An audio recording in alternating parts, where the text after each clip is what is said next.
Hey, it's Bonefist, Peterborough's first real-life superhero. Today we're going to be testing some of my homemade armors up against stabs and slash attacks.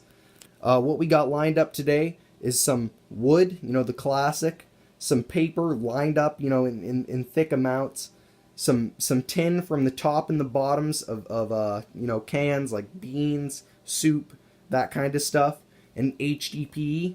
If you don't know what that is, we're going to get into it a little bit once we get into the video. So we got a nice kitchen knife here, a general small, kind of average size knife. And then we got a fishing knife, which is, the kind of crazy end of the spectrum, I would say. So we'll test it out on paper here first. And we'll see how it does. So stabbing into it, I'll show the depth of it. It's about there. So, that'd be about halfway down this, like 3/4 of an inch thick paper that I've lined up with some hard cover on one side, and obviously covered in packing tape to give it a little water resistancy.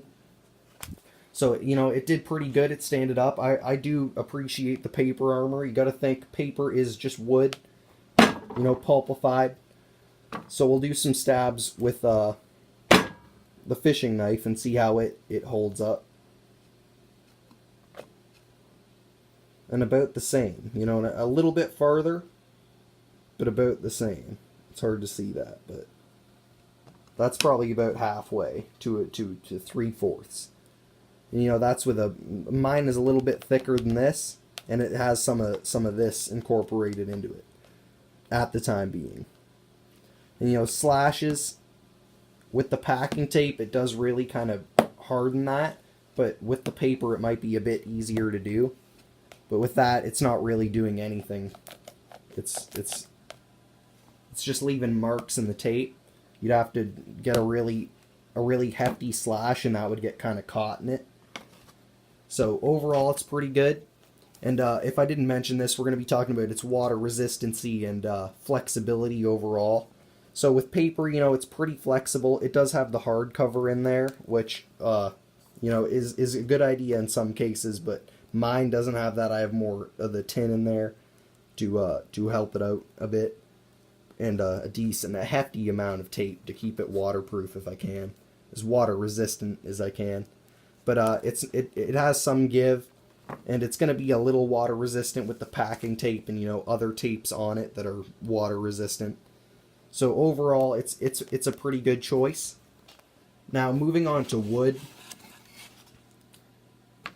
It's going to be a bit stronger usually than the paper, but obviously it has no give whatsoever in terms of flexibility. You might be able to find some flexible wood,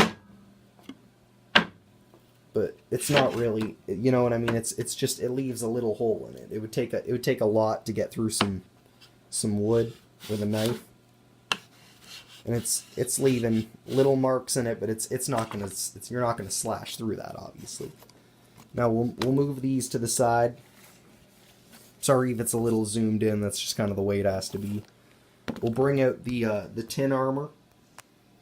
Now I would say that if I was gonna gauge it, it's somewhere between the paper and the wood. It really is. It goes in a little bit deeper, but it has a lot more than the paper, for sure. Now, weight-wise, obviously wood's going to be the most, paper's going to be the second.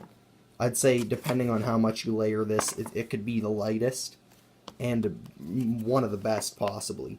And I've just put a bit of padding on the back. This would be worst-case scenario. If you see my other video, I kind of explained it. That's just some kind of show-off padding. You want to have something to kind of protect it from blunt force and just impact in general. Now the HDPE is probably going to be the best, realistically. Like almost no mark whatsoever. That's my hardest, and it leaves a little scrape inside of it, which I have no doubt. If you don't know what HDPE is, it's say like pop bottles, they have the lids of those are HDPE. Lots of different things, different products use HDPE in their plastics for their bottles and stuff like that. So you could melt this down like I have and make some nice sheets out of this. I might have some how-to videos, but I'm obviously going to sharpen it up. It has some distraught edges. This is just kind of a tester plate to see how efficient it is, and it's pretty light. I'd say it's like paper. It's about papery kind of light.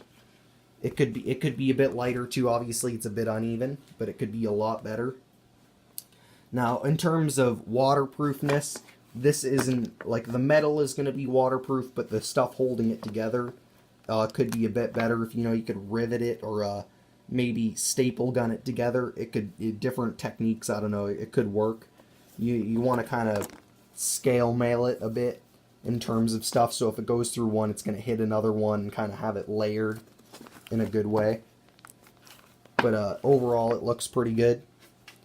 This one, obviously, it has no flexibility. If you got it really thin, it could be, like, depending on its thinness, it could be flexible, which I'm going to try and work with that a bit to have some flatter parts or rounded parts. Obviously, I could melt this and get a heat gun and curve it into any way I want, so it wouldn't have to be as much flexible because it would already be curved to the parts I want and make more specific parts than I could with wood.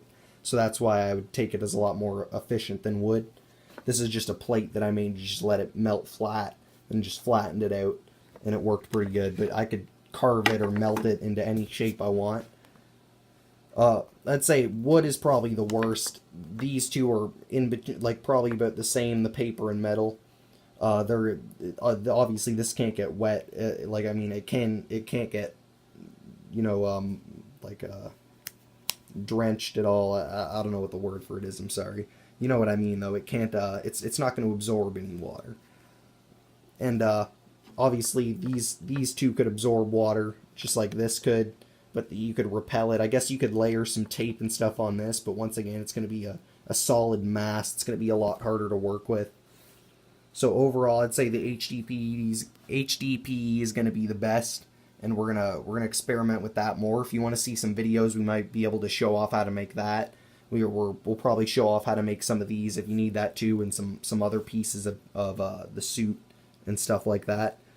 But make sure to check out my other videos and check out future videos where we're gonna be doing more testing with more extreme stuff like one blunt force and talking more about weight and actually maybe getting a scale and weighing them and seeing comparisons of plate sizes, and we might even go to the farther extreme, possible explosives or fire and stuff like that. I don't think I'd be going into that kind of territory, but just for fun to see how far we could go with it and how much it could take in terms of danger and you know what I mean, abuse. So thanks for watching, I guess. Make sure to check out our other videos. Like, comment, subscribe, share it. Oh, sorry. Spread the cause. Bonefist, RLSH, Peterborough's first real superhero. And make sure to reach out to any other superheroes. I have no problem talking back, saying what's good. Love to conversate, talk about future things. And if you have any questions, make sure to ask. So thanks for watching.